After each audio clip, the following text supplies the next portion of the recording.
एगो कमी तोहरा में निकल गइल बा आ नंबर ओढ़नी पर लिखिए के चल गइल बा नंबर ओढ़नी पर लिखिए के चल गइल बा। नमस्कार प्रणाम, हम राइटर जेपी शर्मा। ये इंटरटेनमेंट वीडियो रोल के बीच में पेश बाटे। हम आज एगो ऐसन गाना लेके आयल बानी, रोल तो थंबल देके जाने गए लोग हम, जौन की hit super hit blast viral गाना बाटे। तो चलिए हम रुआ के मुखरा सुना देता नहीं। पहले एगो बात बताते हैं, अगर ये रुआ गाना गावे के चाहता नहीं लो तो रुआ पहले सबसे पहले जाकर रिकॉर्ड करा लें, काहे फुल एंड फ्री गाना बाटा। ये बहुत अच्छा गाना बाटा, वायरल गाना बाटा। अगर रुआ आवाज़ में दम होके तो रुआ ये गाना सुपर हिट जरूर हो जाए। तो हाँ, तब ये देखिए में जहाँ एम लिखल बा वहाँ लड़का गाई, और जहाँ एफ लिखल बा वहाँ लड़की गाई। जहाँ 2 बार लिखल बा वो 2 बार गावे के बाटे, और जहाँ एस लिखल बा 3 बार, यानी कि ओका के 3 बार दोहरावे के बा। तो चलिए हम जौन गावते वहीं रुआ गाएम, आ गा के हम रुआ के सुना देता ने। टेंशन में काहे इतना लागता रू, और रात भर लागता कि जागता रू। 2 बार बा ई लइका गावता। टेंशन में काहे इतना लागता रू, रात भर लागता कि जागता रू। एगो कमी तोहरा में निकल गइल बा। तो लड़के कहती है, अरे का कहीं हो ये जगह पर हुआ कुछ भी डाल सकता ना।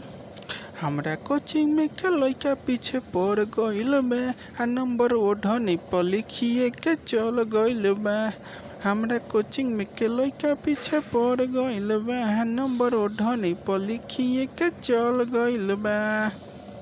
चलिए भैया, हमारा मुखरा कंप्लीट हो गल बाटा। हमारा मुखरा कैसा रहा कमेंट करके जरूर बताएं। चलिए हम लोगों के अंतरा भी सुना देता नहीं। चलिए भैया, हमें पहल का लाइन जहाँ एम बा वहाँ लड़का गाई, जहाँ एफ बा वहाँ लड़का, फिर लड़का गाई फिर लड़की गाई। जहाँ 2 बार गाए के बाटे, और जीवन हम गाओ जानी वहीं रिकॉर्ड कराए में वही लय में। चलिए हम गाओ के सुना देते नहीं। सरहो सिंगार कके जालू जब पढ़े, कोचिंग के लइका लागे लसलरे। लड़का गावता, फिर लड़की कहती है, यही से तो होखेल सब पढ़ाई में फेल हो, मन कर एकनी के कदी जेल हो। 2 बार गाय के बाद फिर लड़का गाय। सरो सिंगार कके जालू जब पढ़े, कोचिंग के लइका लागेलन सलरे। यही से होखेलन सब पढ़ाई में फेल हो, मन करे इकनी के कदी जेल हो। तो लड़का कहता है, कलम देहे के बहाने तोरा घर गइल बा। तो लड़की कहती है, एगो कोचिंग में के लइका पीछे पड़ गइल बा, नंबर ओढ़नी पर लिखिए के चल गइल बा। एगो कोचिंग में के लइका पीछे पड़ गइल बा, नंबर ओढ़नी पर लिखिए के चल गइल बा। हाँ, तो भैया हमारा अंतरा भी कंप्लीट हो गल बाटा। अंतर 2 बचल बाटे।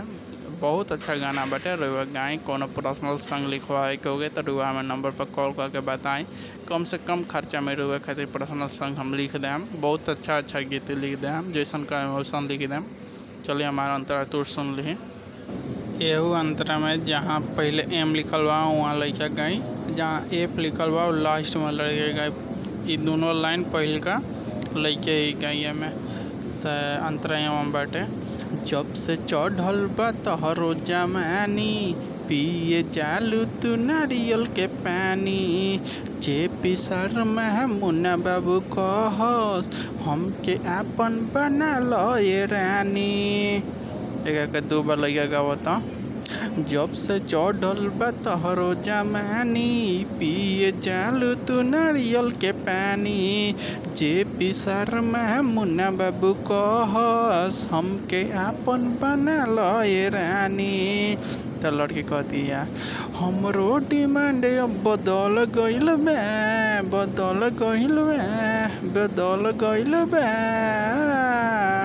तो फिर लड़के कहती है एगो कोचिंग में के लड़का पीछे पड़ गइल बा, नंबर ओढ़नी पर लिखिए के चल गइल बा।